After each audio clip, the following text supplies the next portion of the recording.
Alors, on commence aujourd'hui une nouvelle série de prédications qui va durer tout le mois de novembre.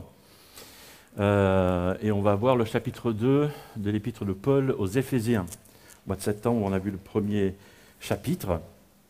Et dans ce chapitre 2, on découvre le secret du pourquoi Dieu propose le salut aux hommes, c'est-à-dire l'accès au ciel. Donc on trouve pourquoi Dieu nous sauve. Et ce chapitre est vraiment central dans la compréhension de le pourquoi Dieu nous aime. Qui est ce Dieu qui nous veut tant de bien?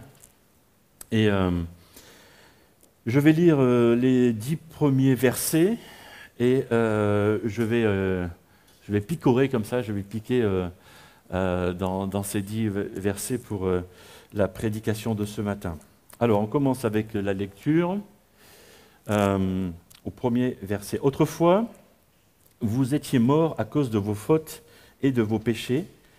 Par ces actes, vous conformiez alors votre manière de vivre à celle de ce monde et vous suiviez le chef des puissances spirituelles mauvaises, cet esprit qui agit maintenant dans les hommes rebelles à Dieu. Nous aussi, nous faisions autrefois tous partie de ces hommes. Nous vivions selon nos mauvais désirs d'hommes livrés à eux-mêmes et nous accomplissions tout ce que notre corps et notre esprit nous poussaient à faire. Aussi étions-nous par nature voués à la colère de Dieu comme le reste des hommes. Mais Dieu est riche en bonté. Aussi, à cause du grand amour dont il nous a aimés, alors que nous étions spirituellement morts à cause de nos fautes, il nous a fait revivre les uns et les autres avec Christ. C'est par la grâce que vous êtes sauvés, par notre union avec Jésus-Christ.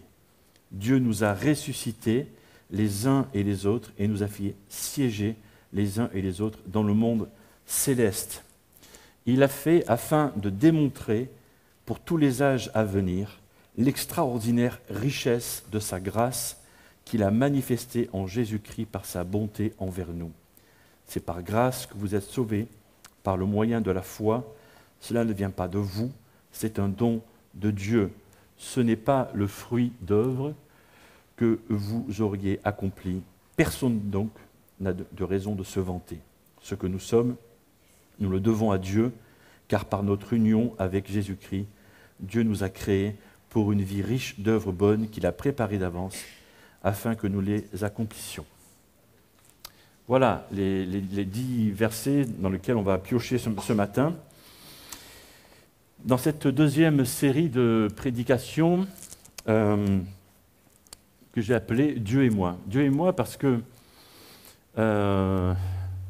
Dieu est Dieu et nous sommes nous. Voilà. Alors on a une certaine façon de faire, une certaine façon de compter le temps, parce qu'en deuxième semaine, on va parler de notre façon de compter le temps. En troisième semaine, on va parler de notre façon de voir l'autre, de voir notre prochain, si vous voulez. Voilà. Et là aussi, Dieu a une façon de faire différente de nous. Et en quatrième semaine, on verra aussi que le salut, le fait d'être sauvé, n'est pas un but en soi. Le salut est aussi un moyen pour nous de faire des choses en attendant d'aller au ciel, quoi. Voilà. Mais aujourd'hui, on va bien voir ça. Dieu et moi, deux façons de faire.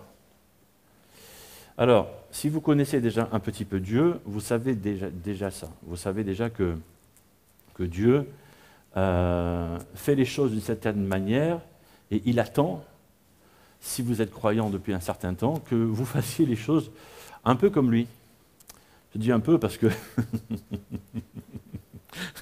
c'est déjà pas mal. C'est déjà bien. Voilà. Parce que c'est pas simple. Parce que c'est pas simple. Tout le défi de la vie du croyant va être de caler sa façon de vivre sur ce que Dieu attend. Et des fois, on y parvient, et c'est super, et on dit super, merci Seigneur. Et d'autres fois, on cale. On rate, on échoue. Et voilà, et c'est un réel combat, peut-être de chaque jour, de chaque semaine. Et c'est ce que nous dit ce texte qu'on vient de lire aussi. Alors, j'aimerais relever 3 points que je tire de notre texte. Alors, la première chose que j'ai à dire, dès que je vais l'afficher, je dis ouais, c'est trop facile, j'aurais pu le dire aussi, j'y pense tous les jours quand j'allume mes infos, c'est que le mal existe sur la terre. Trop facile, hein? Ça, n'importe qui peut le dire, croyant ou pas. Hein? Ça va. Ok, ben c'est bien. Et le verset 3 nous dit, nous faisions autrefois tous partie de ces hommes, nous vivions selon nos mauvais désirs d'hommes livrés à eux-mêmes et nous accomplissions tout ce que notre corps et notre esprit nous poussaient à faire. Aussi étions-nous par nature voués à la colère de Dieu comme le reste des hommes. Et puis, en écrivant ça, j'ai pensé à un chanteur que les jeunes connaissent. Bon, si vous êtes vieux, vous ne connaissez pas. Mais je vais citer ses paroles. Et si vous êtes jeune, vous allez reconnaître ça. Je veux dire qui est le chanteur actuel qui chante ça. Alors en France, hein, je ne sais pas s'il est connu au Québec, hein, voilà, peut-être. Et voilà, il commence comme ça. Monsieur, avant ma chute, j'étais vraiment riche et heureux. Je ne sais pas si cet homme est chrétien ou pas, je ne pense pas, hein, visiblement non. Alors il commence comme ça. Monsieur, avant ma chute, j'étais vraiment riche et heureux. J'étais le plus grand conseiller des hommes, même en haut lieu. On faisait appel à mes services pour prendre aux malheureux. Ça vous dit quelque chose? En fait, ce qui vous manque, c'est la musique pour reconnaître. Voilà, c'est ça. Il y en a une qui suit. Pourtant, elle est presque jeune. Ça va, j'aurais pu être... C'est ça. Je continue la lecture. Monsieur, tout le monde signait avec moi en fermant les yeux. Sur terre, le péché est un business fructueux. Je faisais mon chiffre en vendant le désir et le feu. Oui, le malheur des uns fait le bonheur du plus véreux. J'offrais le pouvoir au portefeuille du plus généreux. Mais l'époque a changé. Les hommes n'ont plus besoin de moi. Oui, l'époque a changé. J'ai tout perdu depuis que les hommes font bien pire que moi. Il y a le refrain que je dirai après. L'autre couplet, c'est « Monsieur, les hommes d'aujourd'hui ont dépassé tous mes vœux. Certains exercent leur folie meurtrière au nom de Dieu. Le pétrole est une raison légitime pour mettre le feu. Certains pays rétrécissent, mais bon, restons silencieux.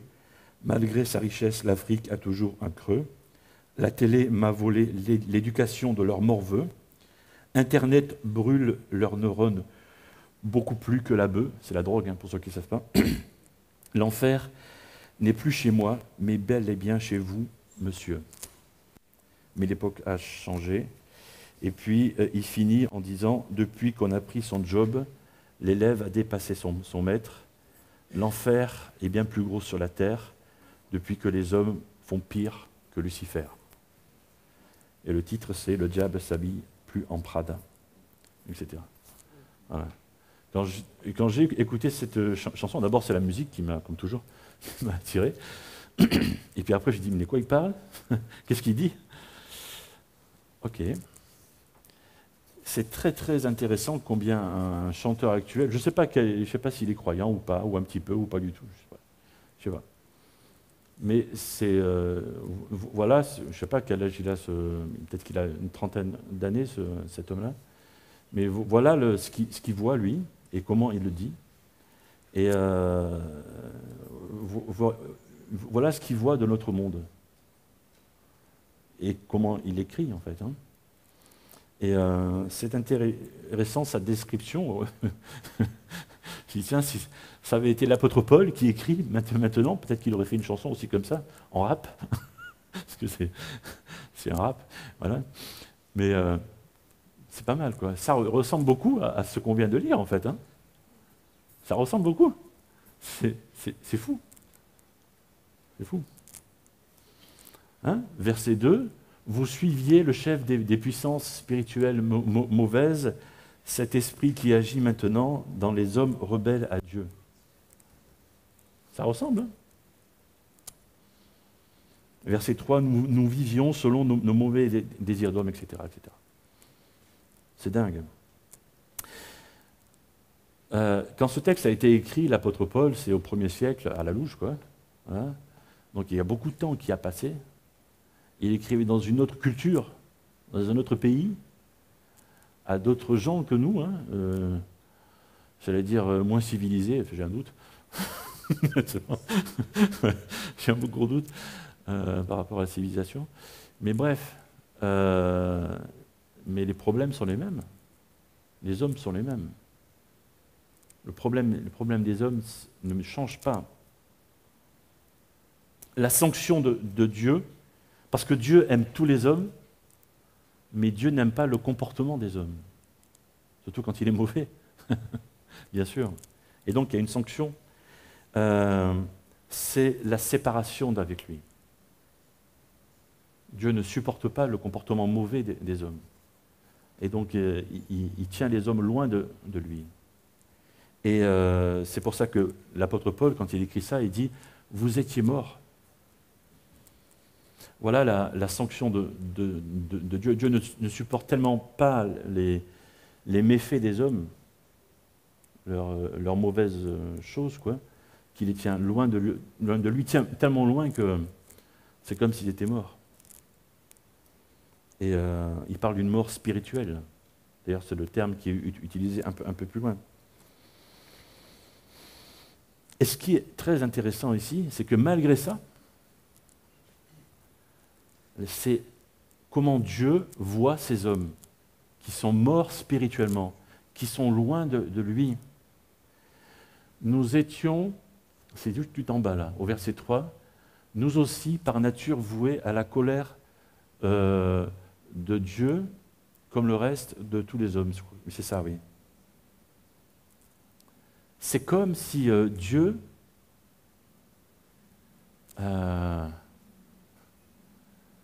considérait que ces hommes-là sont des adolescents en révolte. C'est intéressant ça. Ces gamins, ces enfants, qui ont fait tellement de bêtises qu'ils disent, bon, va-t'en. Tiens mon enfant, mais pour l'instant, je ne peux pas te voir. Quoi. Mais tiens mon enfant. Je t'aime quand même. Intéressant ça, hein? Mais pour l'instant, je ne peux pas te voir. C'est fou, hein? C'est complètement fou. Et chez les hommes, c'est cette nature, en fait, qui nous embête, qui nous plombe, qui nous tracasse. Parce que nous étions par nature voués à la colère de Dieu. On est comme en révolte contre Dieu. Par nature, l'homme désobéit à Dieu. C'est comme un espèce de boulet qu'on traîne, en fait. Hein.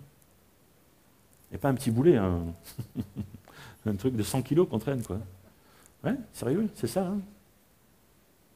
Le péché, ce que la Bible appelle le péché, nos mauvaises actions, nos mauvaises paroles, nos mauvaises pensées, c'est ça. Un gros boulet. Voilà. Alors oui, le mal existe sur terre. Mais pas seulement chez les autres. Hein. Et si on veut se rapprocher de Dieu, il ne suffit pas de dire « le mal existe sur terre ». Regarde dans tel pays. Regarde chez le voisin. Si tu veux te rapprocher de Dieu, ça commence à dire « le mal existe sur terre, le mal existe chez moi ».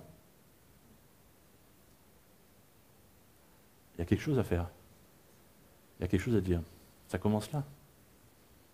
À faire le ménage dans sa propre vie. Et c'est moi qui suis par nature un être en révolte, un ado en révolte. Si je veux me rapprocher de Dieu, j'ai quelque chose à faire, j'ai quelque chose à dire. Alors ça paraît évident peut-être, ça n'est pas pour tous les hommes. Parce que il y a cette idée qui est très commune, c'est que, pour citer une autre chanson, bon, je suis un musicien, c'est normal, j'absorbe tout ça. Hein, on ira tous au paradis, toi et moi. Oui, mais ça véhicule des messages, les chansons. Voilà. On n'ira pas tous au paradis. tous les hommes n'iront pas au paradis. Mais ce genre de chansons ou d'idées, en fait, véhicule le fait qu'on peut être à cheval, on peut être assis entre deux chaises. C'est-à-dire, on peut croire en Dieu et puis des jours oui, des jours non, quoi, quand ça nous chante. Ça ne marche pas comme ça avec Dieu. Il y a un choix à faire. Et c'est mon deuxième point. Chaque homme, chaque femme doit se positionner pour ou contre Dieu. Verset 3, nous aussi, nous faisions autrefois tous partie de ces hommes. Alors celui qui parle, c'est un chrétien. Pas celui qui écrit plutôt, mais qui nous parle ce matin. C'est un chrétien. C'est quelqu'un qui a la foi en Jésus-Christ. Et il dit, nous aussi, nous faisions autrefois tous partie de ces hommes qui faisaient des mauvaises choses, qui n'étaient pas croyants. Okay. Verset 5, nous étions spirituellement morts à cause de nos fautes. Il nous a fait revivre les uns et les autres avec Christ. C'est intéressant parce qu'on voit vraiment qu'il y a un avant et un après. Un before et un after. pour les Québécois. Voilà. Il y a un avant et un après. Vraiment. Et il utilise l'image de renaissance. Il nous a fait revivre. Oui. Si je veux me rapprocher de Dieu, il y a quelque chose à... C'est comme s'il y avait quelque chose à faire, mais dans ce texte, on se rend compte que l'homme ne fait rien. C'est ça qui est un peu flou, en fait. Qui peut paraître flou. On a l'impression qu'il y a quelque chose à faire, mais il n'y a rien à faire. C'est par grâce que vous êtes sauvés par le moyen de la foi. Attends. C'est quoi le truc, là?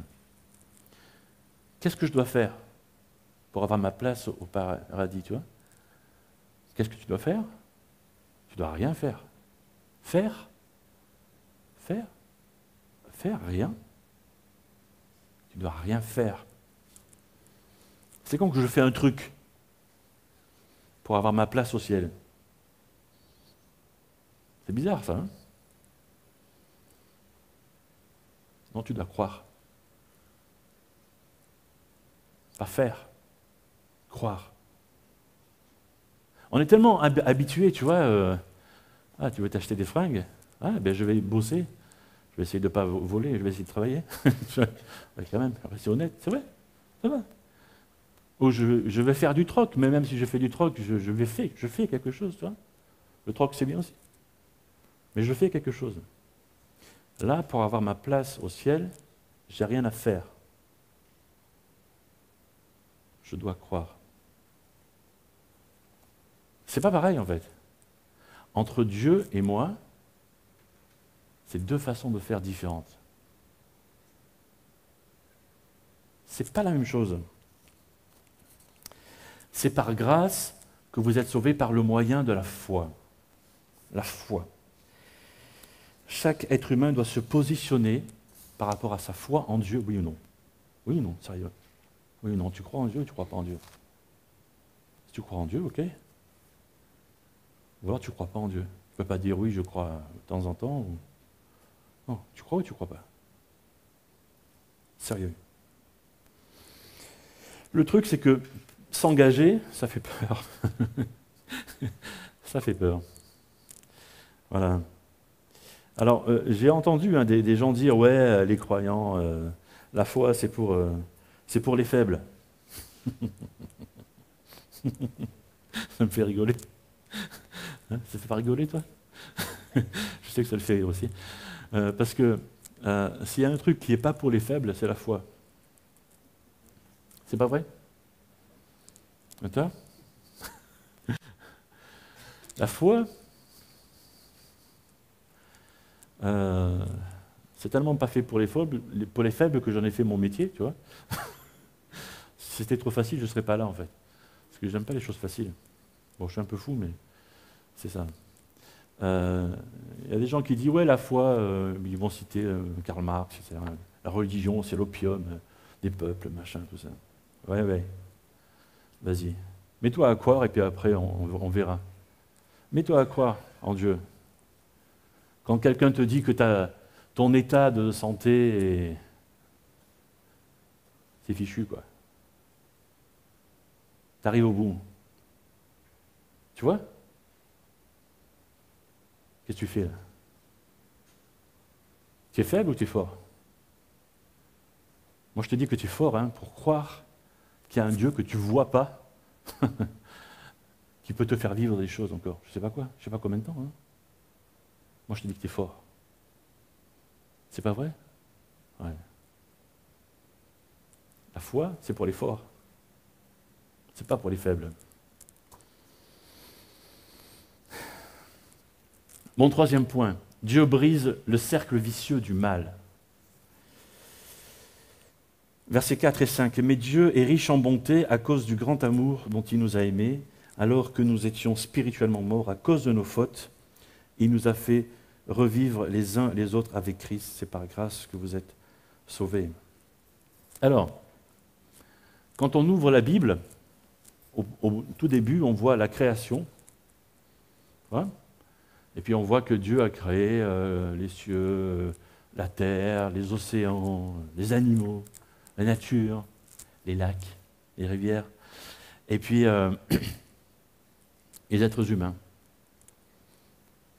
Et c'est là que ça a foiré en fait. Hein. Ouais, sérieux. Alors moi je suis prêt à... Ça ne me dérange pas hein, que certains... Ouais, 6 jours quand même, comment il a fait ben, tu peux dire 600 milliards d'années si tu veux, hein, ça ne me dérange pas en fait. Hein. Parce que qu'est-ce que je vois moi? Qu'est-ce que je lis dans la Genèse? C'est que Dieu cherchait l'équilibre dans sa création. Il cherchait l'équilibre dans la relation entre Dieu et la nature, entre Dieu et les hommes, entre Dieu et entre les hommes entre eux et entre les hommes et la nature. Il cherchait un certain équilibre. C'est ça que je vois. Bon, ça n'a pas marché. Hein. Pourquoi? Parce que Dieu n'a pas créé des machines, comme on est capable de le faire nous. Dieu a créé des hommes et des femmes libres de faire des choix. Et ces hommes et ces femmes choisissent qui ils veulent. Ils ne choisissent pas Dieu. En majorité, ils ne choisissent pas Dieu. Et Dieu est triste en fait, en colère, pas content. Mais Dieu continue d'aimer ces hommes et ces femmes, toujours. Et depuis ce jour, depuis ces premiers jours, Dieu n'a eu de cesse de proposer son amour à ces hommes. Alors on le voit quand on lit la Bible, d'abord c'est des hommes tout seuls. Il y a Noé, le grand personnage, on a vu des films peut-être. Abraham, tu vois, des personnages comme ça. Et puis Dieu s'est choisi un peuple. Et de ce peuple devait venir un super héros. Tadam! Jésus. Le sauveur. Mais il y a un problème. Dieu avait un problème. Toujours dans ce peuple. C'était le péché. Comment Dieu a fait? Il dit, ben, il n'y a pas photo, il faut que j'y aille. Il s'est retroussé le manche, il est venu sur terre. Et c'est ça qui est fou. C'est que Dieu devient homme. En Jésus.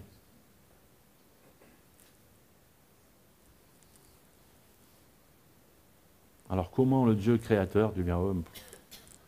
Ne me demandez pas. Ne me demandez pas. C'est compliqué, j'en sais rien. C'est un truc de fou, quoi. C'est incompréhensible. Ça va. Puisque aucun homme ne peut faire ça, j'y vais. Et il a fait. Et on voit pendant ces 3 ans où Jésus fait ce qu'on appelle son travail, son ministère, il explique d'abord quelle était sa loi, ses commandements, à des hommes qui avaient détourné ces commandements, qui les appliquaient à leur sauce. Et lui, il explique, non, c'est pas comme ça qu'il faut faire, les gars. Et il leur explique comment il faut faire. Et après, il guérit des tas de paralytiques, d'aveugles. Il chasse les démons. Mais les démons, ils avaient peur de lui quand même, parce que c'est Dieu qui arrivait. Donc les démons, ils se barraient. Tu vois? Et finalement, Jésus se laisse mettre en croix et meurt. Ouais. Dieu qui meurt? Pas longtemps apparemment. Dieu finalement, si je comprends, ne peut mourir que quelques heures. Parce qu'il ressuscite après. C'est ça, hein? Pourquoi tout ça? Pour nous réconcilier, nous les hommes, avec lui. Et celui qui a cette foi, par le moyen de la foi, celui qui croit que Jésus est son sauveur, et son patron, et son chef de sa vie, et peut se réconcilier avec Dieu. C'est ça la grâce, c'est ça le cadeau que Dieu fait aux hommes. Dieu brise le cercle vicieux du mal, parce que Dieu aime tous les hommes. Il n'aime pas leur péché, il aime tous les hommes. Voilà ce qu'il a fait. Voilà comment j'ai raccourci la Bible en 5 minutes. Mais c'est par grâce que vous êtes sauvés par le moyen de la foi. J'ai un 4e point. Est-ce que tu veux tenter ta chance? Plusieurs connaissent déjà Dieu, plusieurs sont déjà engagés avec lui, d'autres ne le sont pas encore. Est-ce que tu as envie de tenter ta chance? Est-ce que tu veux essayer de dire, ok, moi je veux essayer de croire? C'est pour ça que je dis tenter ta chance. J'ai utilisé ces mots-là. Parce que c'est pas simple. Ouais.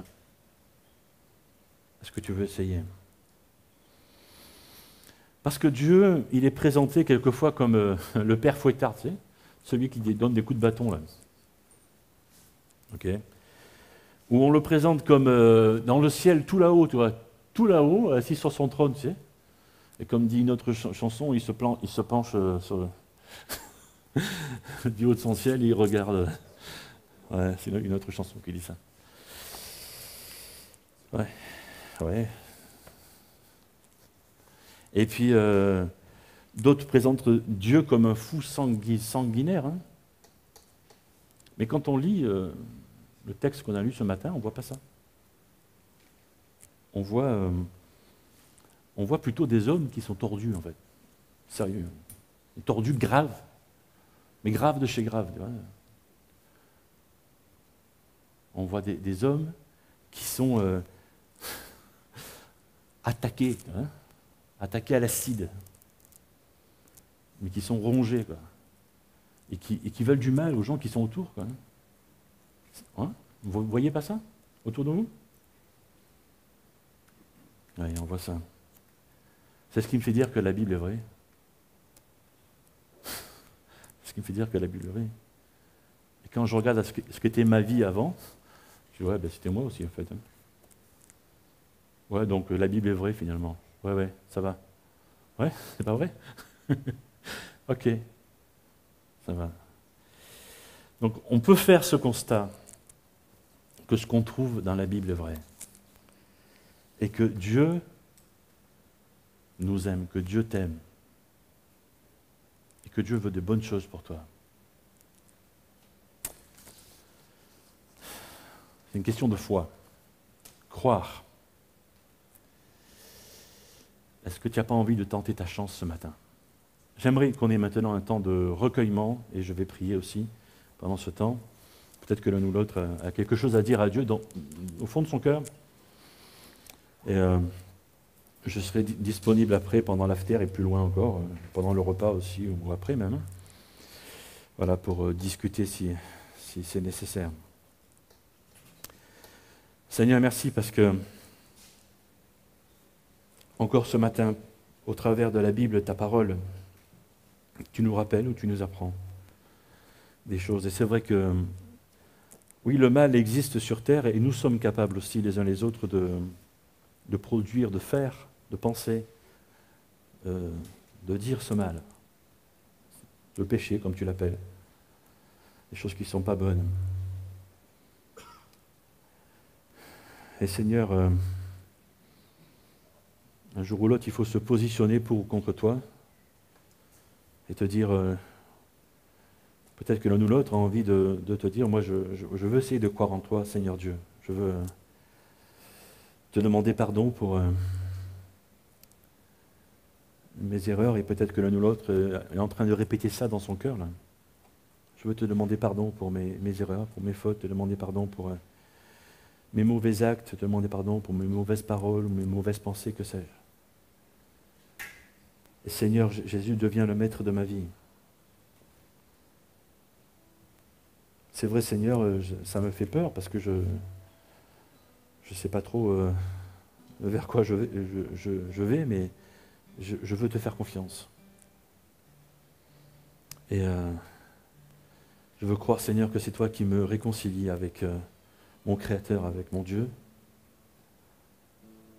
Merci parce que, Seigneur Dieu, tu m'aimes et parce que tu veux mon bien. Seigneur, merci pour tout cela. Seigneur Jésus, je te prie pour nous tous. Merci parce que tu renouvelles nos vies aussi. Et même si on est croyant depuis un certain temps, même si on est engagé pour toi jusque par-dessus la tête, voilà, tu veux renouveler nos vies, tu veux comme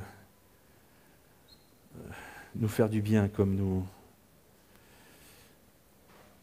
nous baigner de ta présence, de ton Esprit Saint. Et Seigneur, je te prie pour chacun d'entre nous, pour que tu nous baignes de ton Esprit et que tu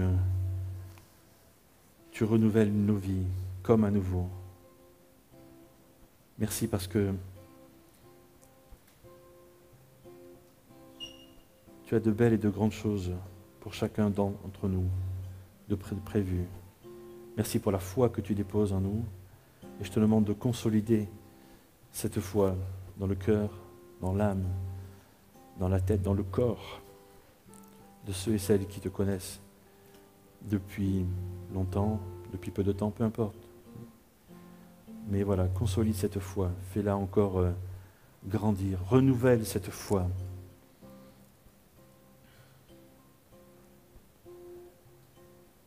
Et merci Seigneur parce qu'on n'a rien à faire. Ah, c'est les vacances non.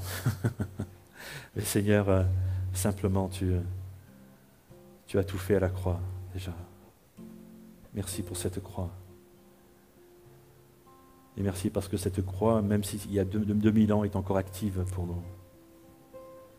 Elle est encore efficace. Et peut-être que l'un ou l'autre a un péché personnel qui pointe là, qui arrive, et je te demande, Seigneur, de sonder nos cœurs, de sonder nos vies maintenant. Peut-être que l'un ou l'autre est en train de demander pardon pour ce péché, et merci parce que tu pardonnes celui et celle qui se confesse sincèrement devant toi. Ça aussi, c'est une grâce, un cadeau que tu nous fais. Merci Seigneur.